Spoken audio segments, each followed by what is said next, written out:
ভারতীয় জাতীয় ফুটবল দলের একজন খেলোয়াড় সৌদি আরবের ক্লাবে সাইন করলো। সেই বিষয়ে বিস্তারিতভাবে আপডেট দেবো আজকের এই ভিডিওতে।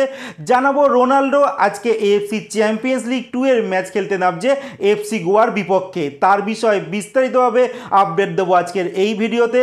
থাকছে মোহনবাগান সুপার জায়েন্টের খেলোয়াড় মনবীর সিংকে নিয়ে একটা দারুণ খবর। থাকছে ছুটি কাটাতে এবার খেলোয়াড় গেল কাম্বোডিয়ায়। সমস্ত খবর এক এক করে বলবো, তার আগে প্রতিদিনের মতো বলবো খেলার আপডেট খবর পাওয়ার জন্য আমাদের চ্যানেলটিকে সাবস্ক্রাইব করতে একদম ভুলো না। তো চলো শুরু করা যাক আজকের প্রথম খবর। আজকে প্রথম যে খবরটি বলবো, একজন ভারতীয় জাতীয় দলের মিডফিল্ডার 19 বছর বয়স, যার নাম কাজল হোবা ডিসুজা, যিনি মহিলা জাতীয় ফুটবলার একজন। আর এই খেলোয়াড়টি কিন্তু সৌদি আরবের ক্লাব আল আমাল এফসিতে সাইন করে দিয়েছে। তার সিনিয়র ক্যারিয়ার শুরু করেছিল সেতু এফসি থেকে, তারপর উড়িষ্যা এফসি, তারপর কিকস্টার। এই মুহূর্তে তিনি তার চতুর্থ ক্লাব মানে প্রফেশনাল ক্লাব আমাল এফসি, একটা সৌদি আরবের ক্লাব, সেখানে তিনি সাইন করে নিয়েছে এই 19 বছর বয়সী পুনের খেলোয়াড়। আর এই খেলোয়াড়টি কিন্তু 2026 সালে এএফসি ওমেন্স অনূর্ধ্ব যে 20 যে টুর্নামেন্ট হচ্ছে সেখানে ভারতীয় দলে কিন্তু হয়ে প্রতিনিধিত্ব করবে।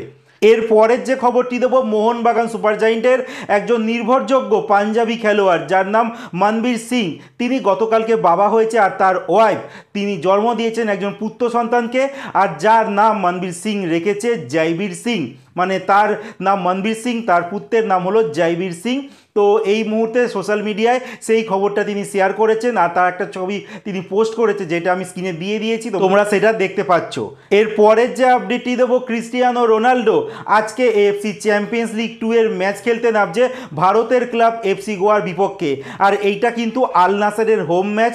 আর এফসি গোয়া যখন হোম ম্যাচ ছিল সেই ম্যাচের সময় কিন্তু এই রোনাল্ডো কিন্তু ভারতে ট্রাভেল করেনি, যার জন্য সেই ম্যাচে তাকে দেখা যায়নি। কিন্তু এই মুহূর্তে যা আপডেট আছে যে আল নাসেরের হোম ম্যাচ এফসি গোয়ার সঙ্গে, এই ম্যাচে কিন্তু স্কোয়াডে রাখা রয়েছে রোনাল্ডোকে। তো যথাসম্ভব রোনাল্ডো কিন্তু এফসি গোয়ার বিপক্ষে মাঠে নামতে পারে, আর সেই সম্ভাবনাটাই কিন্তু তৈরি হয়েছে, যেটা কিন্তু ভারতীয় ফুটবল প্রেমী যারা রোনাল্ডোর ভক্ত তাদের কাছে কিন্তু একটা দারুণ ব্যাপার যে এফসি গোয়া ভারতীয় ক্লাবের বিপক্ষে এবার খেলতে দেখা যাবে এই ক্রিস্টিয়ানো রোনাল্ডোকে।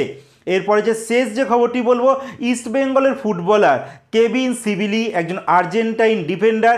আর এই খেলোয়াড় কিন্তু এই মুহূর্তে ইস্টবেঙ্গলের ছুটি রয়েছে, তিনি কিন্তু ছুটি কাটাতে চলে গেছে কাম্বোডিয়ায়। তার ওয়াইফও গেছে, আর তার সঙ্গে ইস্টবেঙ্গলের যে ট্রেনার মানে ফিজিক্যাল ট্রেনার হ্যাভিয়ার, তিনিও কিন্তু গেছে কাম্বোডিয়ায়। এছাড়া ইস্টবেঙ্গলে আরও একজন প্যালেস্তাইন খেলোয়াড় যার নাম মোহাম্মদ রাশিদ, তিনি কিন্তু এই মুহূর্তে ইন্দোনেশিয়ায় তার ওয়াইফের সঙ্গে ছুটি কাটাচ্ছে। তো এই মুহূর্তে ইস্টবেঙ্গলের বিদেশি খেলোয়াড়রা কিন্তু ইন্ডিয়াতে নেই, তারা সবাই যে যার নিজের দেশে ফিরে গেছে, কেউ বা গেছে ছুটি কাটাতে বা কেউ বা গেছে নিজের ঘরে।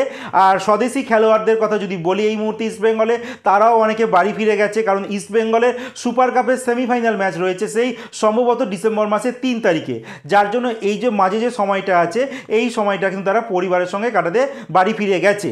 আর ইস্টবেঙ্গলে যারা জাতীয় দলের ফুটবলার তারাই একমাত্র জাতীয় দলের ক্যাম্পে কিন্তু যোগ দেবে কয়েকদিনের মধ্যে, কারণ ভারতীয় ফুটবল দলের বাংলাদেশের সঙ্গে এএফসি এশিয়ান কাপ কোয়ালিফায়ারের ম্যাচ রয়েছে, যেই ম্যাচটা ঢাকাতে হবে 18 নভেম্বর, যার জন্য ইস্টবেঙ্গল কয়েকজন জাতীয় দলের ফুটবলার তারা কিন্তু ঘরে বেশি দিন কাটাতে পারবে না, তাদেরকে কিন্তু জাতীয় দলে ফিরে যেতে হবে।